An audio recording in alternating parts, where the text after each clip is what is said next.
ప్రేమై ఉన్నాడు. మనిషి యొక్క ఆవిష్కరణ కాదు, దేవుని యొక్క స్వభావమే అది మనిషిలో ఉంటుంది. దేవుని యొక్క అత్యున్నత రూపం. మనిషిని దేవుడు అంతలా ప్రేమించాడు కాబట్టి తన ఏకైకుమారుణ్ణి మన కొరకు ఇచ్చాడు. తన ప్రాణాన్ని ప్రాణార్పణంగా అర్పించాడు. అయితే ప్రేమ యొక్క లక్షణాలు ఒక మనిషిలో ఉన్నట్లయితే దీర్ఘశాంతం కలిగి ఉంటాడు, దయ కలిగి ఉంటాడు, అసూయపడడు, అతిశయపడడు, గర్వం ఉండదు, ఉంటాడు, శాంతికరంగా ఉంటాడు, చెడును లెక్క చేయడు, సత్యంలో నడుచుకుంటాడు, అన్నిటిని భరిస్తాడు, ఓపికతో ఉంటాడు, సహనం కలిగి ఉంటాడు. బైబిల్లో ఒక మాట ఉంటుంది, ప్రేమ లేని వాడిని నేను ఎరుగను. విశ్వాసము, జ్ఞానము, తెలివి ఇవి ఎన్నున్నా ఒక మనిషికి ప్రేమ అనేది లేకపోతే అది వ్యర్థమే.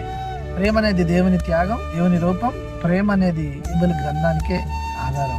కాబట్టి ప్రతి ఒక్కరూ కలిగి ప్రేమ అనేటువంటి ఆత్మ ఫలాన్ని మన జీవితంలో ఫలించేదిగా, ఈ యొక్క ఆత్మ ఫలాన్ని మనం ఆనందించే వారిగా మన జీవితాలు ఉండాలని